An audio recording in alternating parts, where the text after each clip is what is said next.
Hello વિદ્યાર્થી મિત્રો, Gujarat study YouTube ચેનલની અંદર આપ સર્વે વિદ્યાર્થી મિત્રોનું સ્વાગત છે. આજે આપણે વાત કરીશું એલઆરડી 2025 અને 26ના કમ્પેરિઝનની અંદર મેરિટ કેટલું અટકશે અથવા કેટલું નીચું જવાની સંભાવનાઓ છે, જેની અંદર આપણે જોઈ શકીએ એલઆરડી 2025ની જગ્યાઓ, જેમાં બિન હથિયારી પીએસઆઈ એટલે કે પુરુષોની સંખ્યા જગ્યાઓ કેટલી હતી રિક્રુટમેન્ટ, જેની અંદર 316 જગ્યાઓ પીએસઆઈ પુરુષ હતી. એની જગ્યાએ બિન હથિયારી પીએસઆઈ મહિલાઓની અંદર 2025ની અંદર કેટલી જગ્યાઓ હતી, જેની અંદર 156 હતી. ત્રીજા નંબરની અંદર અનઆર્મ્ડ પોલીસ કોન્સ્ટેબલ એટલે એલઆરડી પુરુષોની જગ્યાઓ કેટલી હતી? 4422.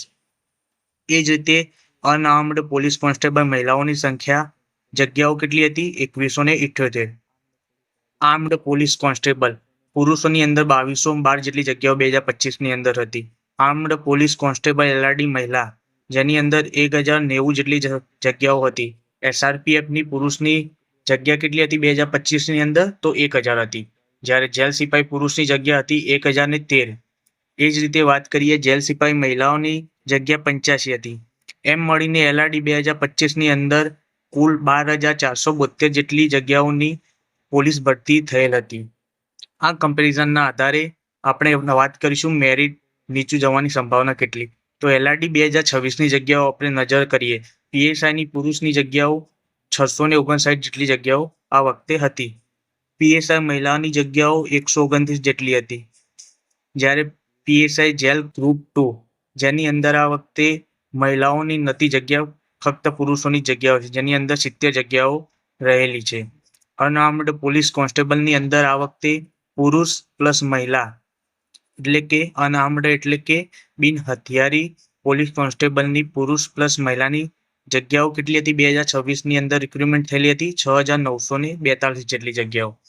એ જ રીતે વાત કરીએ આર્મ્ડ પોલીસ કોન્સ્ટેબલ એલઆરડી પુરુષ અને મહિલાઓની જે જગ્યા છે 2458 જેટલી જગ્યાઓ આ વખતે હતી. જ્યારે જેલ સિપાઈ પુરુષની જગ્યાઓ કેટલી હતી? 300. એ જ રીતે જેલ સિપાઈ મહિલાઓની જગ્યા હતી 31. એ જ રીતે વાત કરીએ એસઆરપીએફની જગ્યાઓ આ વખતે 3002, ખૂબ જ મોટી ભરતી એસઆરપીએફની અંદર હતી. કુલ મળીને 13591ની જગ્યાની આ વખતે રિક્રુટમેન્ટ થયેલી હતી. આપણે હવે વાત કરીશું 2025ની એલઆરડી જગ્યા અને 2026ની એલઆરડી રિક્રુટમેન્ટ અને જગ્યામાં કેટલો વધઘટ થયેલ છે. આ જ બધા કારણોના આધારે આપણે મેરિટ નીચું જવાના લાસ્ટની વિડીયોની અંદર તર્ક આપીશું. જેની અંદર એલઆરડી પીએસઆઈ પુરુષ 316, 2026માં 659 જેટલી જગ્યાઓ હતી. તો આ વખતે પીએસઆઈ પુરુષની 343 જેટલી જગ્યાઓ પીએસઆઈની અંદર વધી હતી. વિદ્યાર્થી મિત્રો, અહીંયા તમે જોઈ શકો છો જગ્યાનો વધઘટ એ 343 પ્લસ હતી પીએસઆઈ. એ રીતે પીએસઆઈ મહિલાઓની અંદર 2025માં જગ્યા 156 હતી, જ્યારે 2026માં 129 જ પીએસઆઈ મહિલાની જગ્યાઓ હતી. એના કારણે આ વખતે 27 જેટલી જગ્યાઓ કમ્પેરિઝન 2025માં મહિલાઓમાં ઓછી હતી. એ રીતે અનઆર્મ્ડ પોલીસમાં 4422 પ્લસ અનઆર્મ્ડ કોન્સ્ટેબલ મહિલા એટલે કે પુરુષ અને મહિલાઓનો બંનેનો સરવાળો ટોટલ થઈને 2025ની અંદર 6600 જેટલી જગ્યાઓ રિક્રુટમેન્ટ થયેલી હતી. એ જ રીતે આપણે વાત કરીએ 2026ની અંદર આ વખતે 6942 જેટલી મહિલા અને પુરુષનો આંકડો એમ ભેગો મળીને 6942 જેટલી જગ્યાઓ રિક્રુટ થયેલી હતી.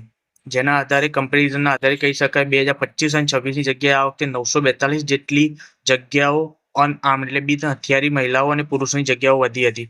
એ જ રીતે આર્મ્ડ મહિલા અને પોલીસની જગ્યાઓમાં વાત કરીએ 2025માં મહિલાઓની અને ફિમેલમાં અને મેલની અંદર જોઈ શકાય છે મેલની અંદર 2212 અને ફિમેલમાં 1090, એમ મળીને કુલ ટોટલ 3302 જેટલી જગ્યાઓ હતી.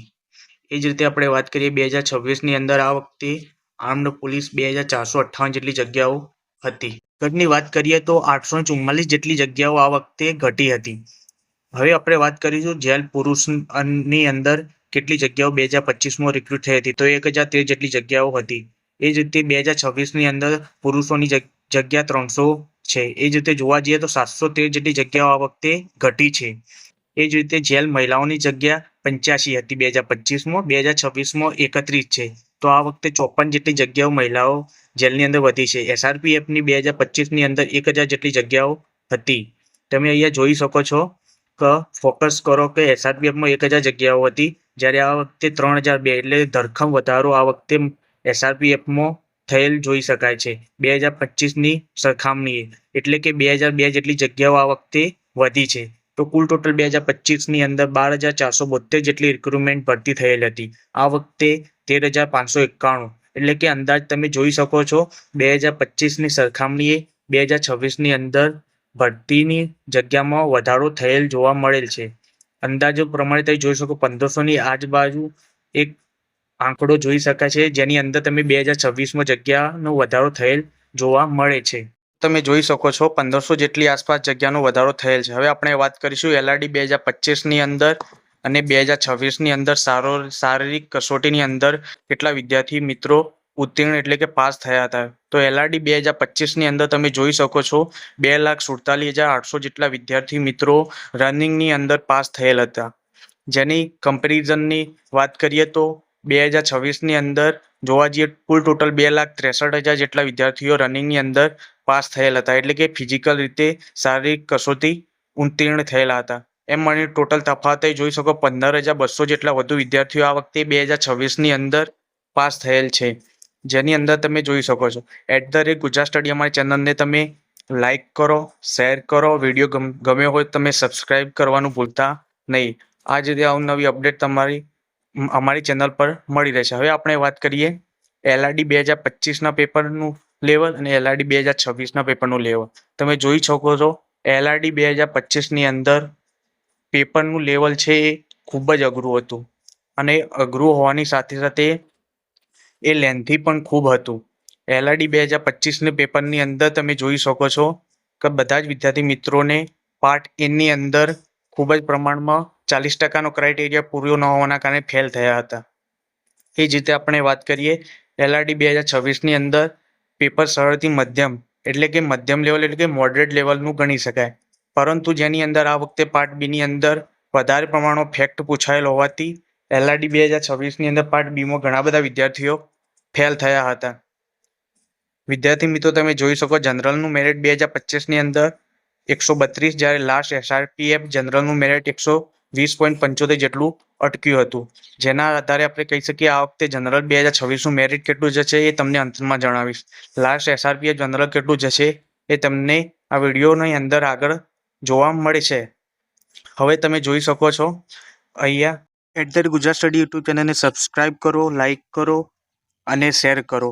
અહીં તમે જોઈ શકો છો આ વખતે જોવા જઈએ 2025 અને 26ની સરખામણીએ તો આ વખતે જે 2025ની અંદર SRPની અંદર લાગ્યા હતા એ વિદ્યાર્થી લોકો ટ્રેનિંગના અંદર હોવાના કારણે તેમને પૂરતો સમય મળી રહ્યો ન હતો. જેના લીધે આ વખતે જોઈ શકો સ્પર્ધાની અંદર થોડો ઘટાડો થયેલ જોવા મળે છે. એ જ રીતે આપણે વાત કરીશું. આમ મેરિટ નીચું જવાના કારણો આ હતા. પરંતુ વિદ્યાર્થી મિત્રો ગઈ ભરતી કરતાં મેરિટ કેટલું જશે ઊંચું એ તમે જોઈ શકો. જવાબ એનો રહ્યો આ. ખાસ નોંધ, ગઈ ભરતી કરતાં આ વખતે મેરિટ ઊંચું જ રહેવાનું છે. પરંતુ મેરિટ બધા જે વિદ્યાર્થી મિત્રો જે રીતે કહી રહ્યા છે બહુ વધારે પડતું ઊંચું છે તો એ વાત ખોટી છે. આ માત્ર અંદાજ છે, આનાથી +2- ગણી લેવું. LRD 2026ની અંદર મેરિટ ગઈ ભરતી કરતાં 7 થી 8 માર્ક્સ ઊંચું રહેવાની પૂરેપૂરી સંભાવના રહેલી છે. જેની અંદર 2025માં જનરલનું મેરિટ તમે જોઈ શકો છો 132. એવી જ રીતે આપણે વાત કરીએ લાસ્ટ SRPF જનરલનું મેરિટ 120.75 જેટલું રહ્યું હતું. અહીં જોઈ શકો આ વખતે જનરલનું મેરિટ 139થી +2- જવાની શક્યતાઓ 100% રહેલી છે. તમે જોઈ શકો છો. એ જ રીતે હવે આપણે વાત કરીશું લાસ્ટ SRPF. તો અહીંયા જોઈ શકો છો આપણે જનરલ લાસ્ટ SRPFની વાત કરીએ છીએ જે 127થી +2- રહેવાની પૂરેપૂરી સંભાવના છે. અહીં વિદ્યાર્થી મિત્રો તમે જોઈ શકો છો આ એ જનરલ લાસ્ટ SRPF મેરિટ હતું. પરંતુ કેટેગરી વાઇઝ SCBC અને EWSની વાત કરું તો તે 2 થી 2.5 માર્ક્સ SRP જનરલથી નીચું રહેવાની પૂરેપૂરી શક્યતાઓ રહેલી છે. જેના આધારે તમે જોઈ શકો છો વિદ્યાર્થી મિત્રો આ વખતે 2025ની સરખામણીએ 2026ની અંદર પોલીસ ભરતીમાં તમે જોઈ શકો છો મેરિટ અને 2025માં જે પાસ થયેલ હતા જે SRPF એ આ વખતે તેમની ટ્રેનિંગ ચાલુ હોવાના કારણે તથા LRD વિદ્યાર્થી મિત્રો જે રીતે આ વખતે જોવા મળ્યું કે બધા વિદ્યાર્થી મિત્રોને ટાઈમ ખૂબ જ ઓછો હોવાના કારણે બધા જ વિદ્યાર્થી મિત્રોનું જે પરફોર્મન્સ થવું જોઈએ એ પ્રમાણે બધાનો ટાઈમ મળ્યો ન હોવાના કારણે મેરિટ નીચું જવાના આ પણ એક સંભવિત કારણો હોઈ શકે છે. થેન્ક યુ વિદ્યાર્થી મિત્રો, તમે અંત સુધી અમારી વિડીયોની અંદર બન્યા રહ્યા. આ જ રીતે અવનવા વિડીયો અને અવનવી માહિતી સાથે અમારી ચેનલ સાથે જોડાયેલા રહો. મળીએ નેક્સ્ટ વિડીયોની અંદર. જય Hind. Thank you so much વિદ્યાર્થી મિત્રો. જય હિન્દ.